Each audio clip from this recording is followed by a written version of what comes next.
Okay, so we're going to do a presentation on piracy. Okay, so first we're going to talk about Bartholomew Roberts, who is considered the most successful pirate of the Golden Age. There's little known history about Bartholomew Roberts prior to his career in piracy. He was born a Welshman near Haverfordwest, Pembrokeshire. He was originally born John Roberts, but as he furthered his career, he kind of became known as Black Bart or just Captain Roberts. He was described as always wearing a gold chain around his neck with a large diamond cross, so we can come to believe that he had a very type of religious upbringing. So we first hear of Bartholomew Roberts first aboard a slaver ship that was known as the Princess. It was actually bound for the coast of Guinea. They were picking up slaves, which was also known as black ivory. But here is when they were set to arrive, the ship was actually captured by another Welshman who was known as Hal Davis. As he was coming aboard the ship, it was here that Roberts knew that he was going to have to be forced into piracy, and so he agreed. But it was Davis that saw the strengths and merit that Roberts showed, and that kind of furthered Hal Davis's just need for him to take Roberts as a... So shortly after becoming a pirate, the captain who forced him into this kind of life, Hal Davis, he was actually killed during battle, and aboard the ship, Hal Davis had kind of instituted a council of men who he felt were very distinguished and kind of displayed the qualities of being brisk and lively.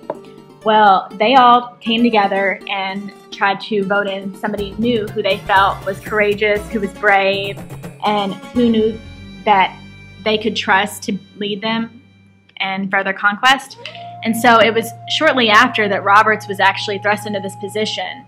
And it was only it was a 6 weeks difference. So he was really not a pirate for very long before he actually became a captain, which he actually really excelled in, because it was whenever he was quickly recognized. Like, Hal Davis had seen the potential in him at an early stage, but even more so, he had so much more potential as he became a captain. And shortly after he became a captain, he actually has a quote that has become very popular, and it goes that since he had dipped his hands in muddy water and must be a pirate, it was better being a commander than a common man. And so it's kind of like with this quote that he really embellished and really took on the challenges of being a captain, and that is probably why he excelled so much in the position that he did. Bartholomew Roberts was seen as a very big, strict disciplinarian aboard his ship.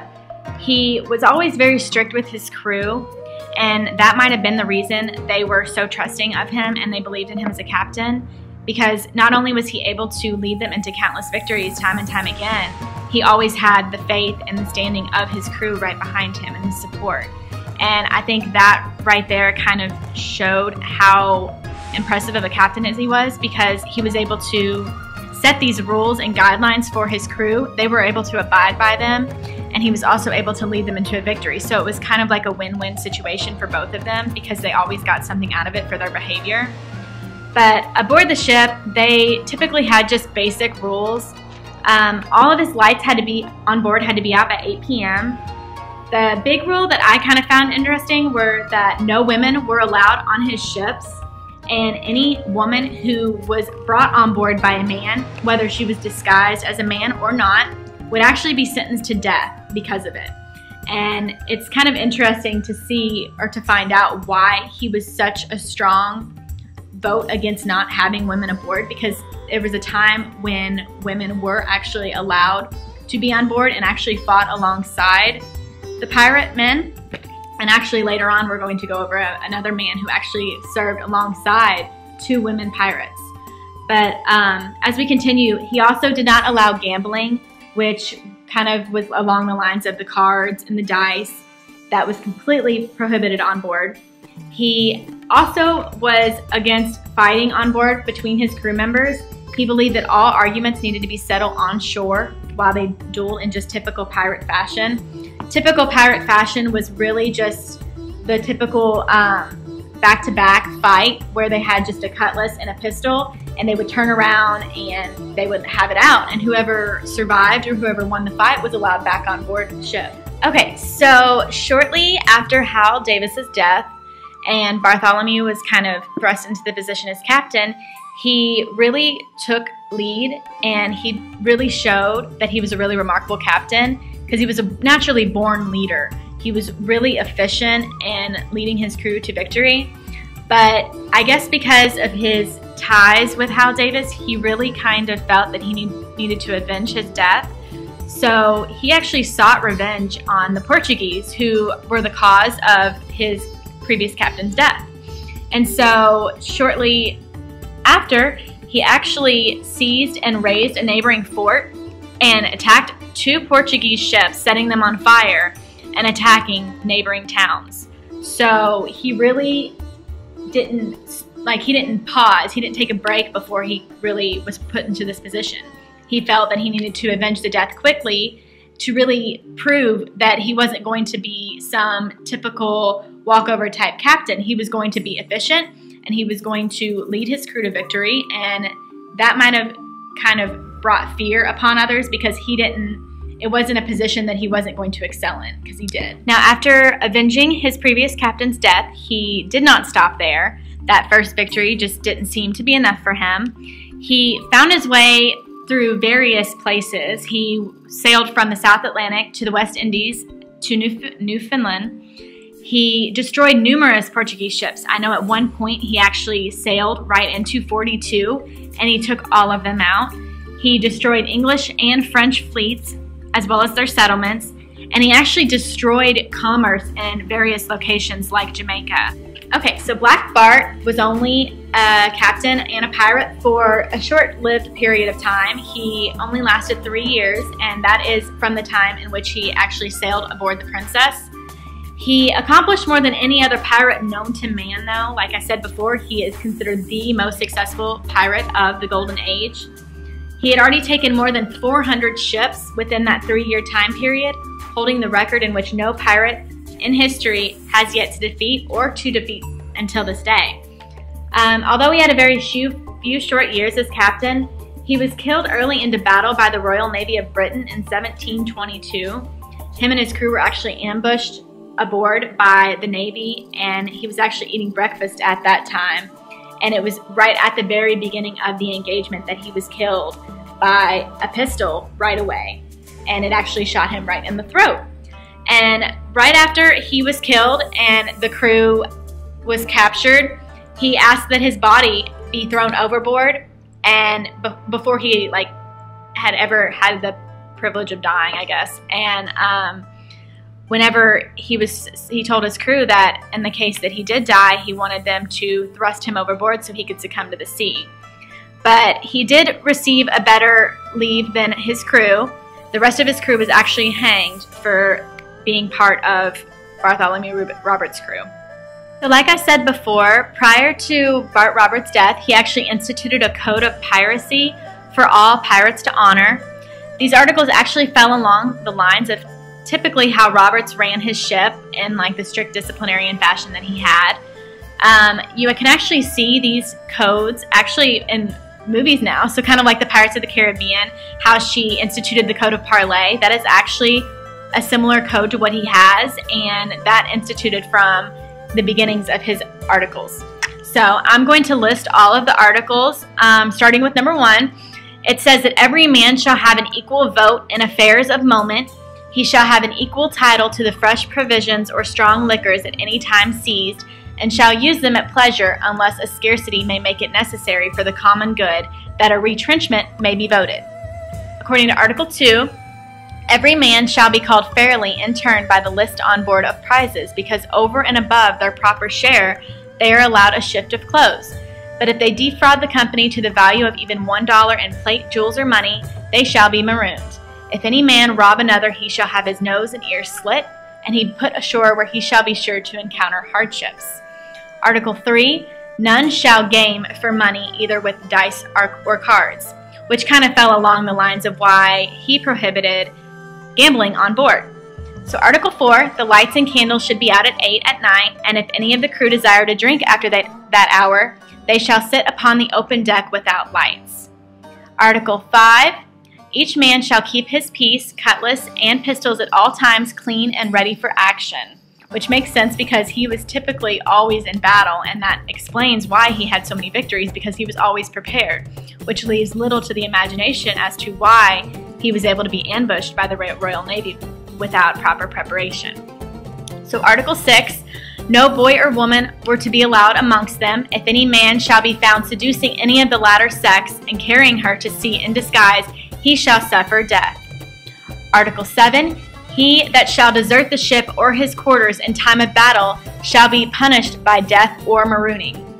Article 8, none shall strike another on board the ship, but every man's quarrel shall be ended on shore by sword or pistol in this manner. At the word of command from the quartermaster, each man, being previously placed back to back, shall turn and fire immediately. If any man do not, the quartermaster shall knock the piece out of his hand. If both miss their aim, they shall take to their cutlasses, and he that draweth first blood shall be declared the victor. Article 8. No man shall talk of breaking up their way of living till each has a share of 1,000. Every man who shall become a cripple or lose a limb in this service shall have 800 pieces of 8 from the common stock, and for lesser hurts proportionately. Article 9. The captain and the quartermaster shall each receive 2 shares of a prize, the quartermaster, the master gunner, and boatswain, 1 1/2 shares, all other officers 1 1/4, and private gentlemen of fortune 1 share each. The last article typically kind of states that there was probably a religious matter and need that he had aboard his ship, and that was that all musicians shall have rest on the Sabbath day only by right, on all other days by favor only. And these type of articles really ensured that he ran a tight crew and tight rules, and that is why he had such success with defense of his ship and attacks of others. So now I'm going to go into talking about another well-known pirate known as Calico Jack, or also by his birth name, John Rackham. Much like Bartholomew Roberts, there is little known history of Calico Jack's life prior to his entry into the life of a pirate, other than just his birth name being John Rackham. He served as an Englishman quartermaster prior to his transition into a captain and a pirate. So there was little time in between Calico Jack's entry from a pirate to a captain, and something that was really well known among all pirates throughout history that is something that Rackham brought up in his novel. It was actually that courage was a principal means for survival, and that cowardice was an invitation to disaster and untimely death. And it was actually this type of principle that kind of became the reason that Calico Jack became a captain so shortly after becoming a pirate. He first served under pirate captain Charles Vane, and there was a time when Vane's leadership skills were kind of tested as he refused to engage a French man of war, and that kind of proved outwardly to his crew that he was very cowardly and that he had no signs of courage or any signs of actually feeling that they could defeat this French man of war. And so because of that, he was instantly removed as captain. And Calico Jack, who seemed to be this daredevil, brave, handsome man, was promoted instantly to captain from his original position as quartermaster. And it kind of showed that he was really, really big into going into battles firsthand without much thinking. And that is probably why he was so courageous and so brave, is that he put little thought into it. And that's actually why his career as a pirate did not last as long as it probably could have. So once again, Calico Jack was described as a handsome, rich, daredevil pirate. He was very courageous, brave, jumping into battle without a second glance.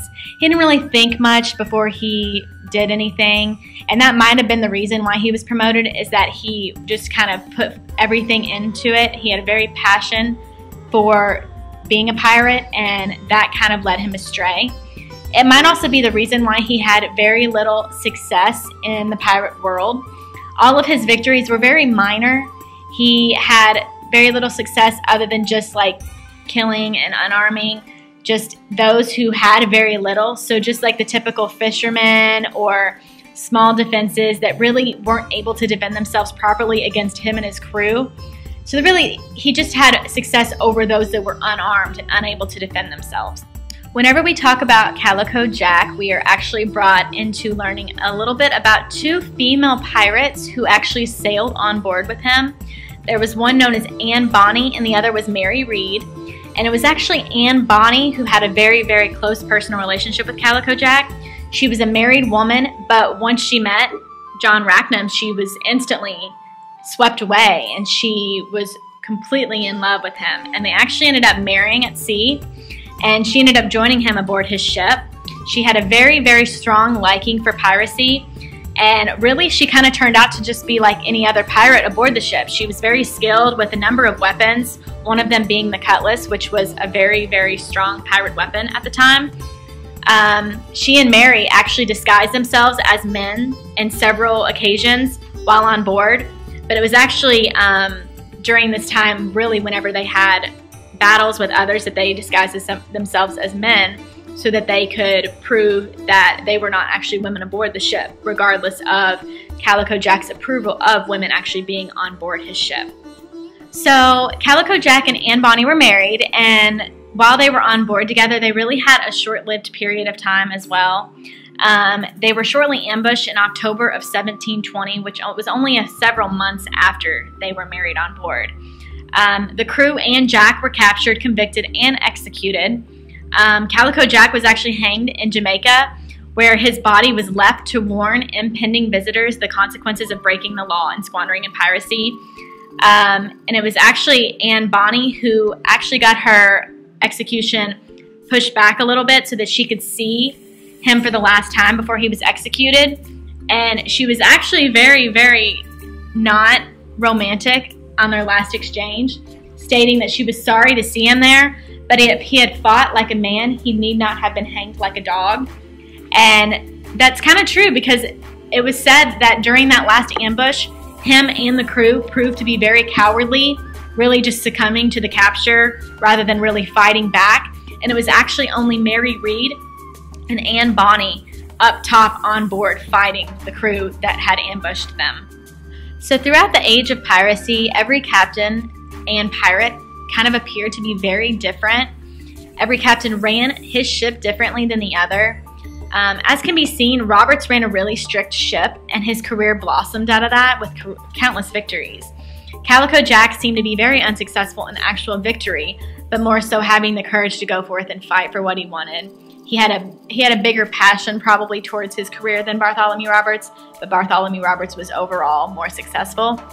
It seems that both men shared a passion for the sea and their love for what they were doing. However, they both perished doing what they loved. So overall, the effects of piracy have really made their way throughout history. Piracy resulted in the deaths of many individuals who really had a desire to overcome others and steal and destroy. And it can really be understood why such acts were against the law and why there were so many lives lost due to the participation in piracy. Innocent individuals lost their homes, families were killed, trading districts were completely destroyed. It was kind of a necessary means for many countries to try to put an end to this destruction. And really, to put an end to this destruction, special forces were needed, such as the Navy, which was instituted for many countries shortly after piracy really became kind of a big thing. And to fight such acts against the law required quite a bit of time, a lot of money. They needed individuals to actually volunteer and sign in for battle, and just a lot of cooperation on the country's behalf, because there was probably a lot of upheaval that nobody was doing anything about the situation that was really starting to grow out of control at this time, because during this golden age of piracy, there were a lot of deaths that occurred, and it was just innocent people, and it just kept coming and coming, and nobody was putting an end to it. And so it was a long overdue type of battle that really needed to be taken care of. Now we're going to talk about the economic cost for fighting maritime piracy, which has been around for hundreds and thousands of years. So when fighting maritime piracy, there are many different economic factors that a country has to worry about. But as we can see here, these are the top 5 economic costs that a country will have to deal with. And according to most studies done, it seems that these are the most expensive costs, and they will continue to increase as the years go by. When negotiating with pirates, one will obviously see that one way of ending a hostage situation is with ransom payments. And most commonly, people note ransom payments as the distribution of money to pirates for the safe return of the crew members and the cargo trading ship that they had taken over. So when talking about ransom payments, we can see that the only way of negotiating with pirates is using these ransom payments. When using ransom payments, it's obviously one of the big problems that the naval fleet and the countries have to deal with economically. And one of the other side effects that naval fleets have to deal with is the increased amount of time that the pirates will hold the crew members hostage, because they will want a certain amount of money in exchange for the safe return of the pirates. And ransom payments seem to be tripling and even doubling over the past 5 to 10 years because of these lengthened negotiations. So when fighting against piracy, most countries will use their own naval forces to get their crew members free and to take the pirates under prosecution. The total cost of naval operations has risen to almost $5 billion each year as it goes on because of the many utilities that they use aboard these naval forces. These naval forces have many trained military operations that go on every single day, and the number of naval forces that roam around the oceans have increased over the past couple of years, and we have seen that most naval forces for each country roam the Somalian coast, since Somalian pirates are very active. So when talking about expenses upon a naval ship, the Navy has to deal with many expenses, but when talking about piracy, there are 5 main important expenses that can hurt or will help the Navy capture the pirates. So when the naval forces are negotiating with the pirates, they will sometimes lie just to get them to surrender. And once they surrender, they will take the pirates into prosecution. We've noticed that most of the pirates that are being prosecuted are either from Kenya or Somalia. And while the cost of trying pirates may have dropped in the past couple of years, the cost attributed to imprisonment of the pirates has increased because the naval forces are not wanting to give them their ransom payments, which does save.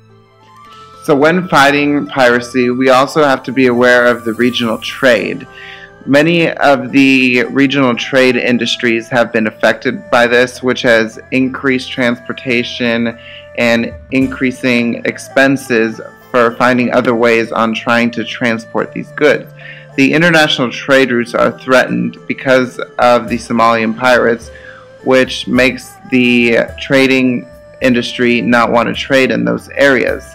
The biggest industries that have been affected by piracy are the fishing and the oil industry. For regional trade to succeed and flourish, all the pirates and the piracy problem must be exterminated. Even though there are many trading industries in the world today, these are the top 5 industries that are to be traded amongst all the different countries. One of the most important factors when talking about fighting piracy is the reduced foreign revenue in all countries. Foreign revenue is one of the most important things that accountants, economics, or anybody in the world will look at on a daily basis. Foreign investors may look for alternative regions to invest in or to spend their money because trading is not one of the big things that people look at when fighting piracy. The biggest foreign revenue industry that has been affected by this never-ending problem is the tourism industry. This is a problem because most people are not wanting to travel because they are thinking that they are at a greater risk of getting hurt, killed, or taken hostage, and most people are wanting to save the money instead of traveling.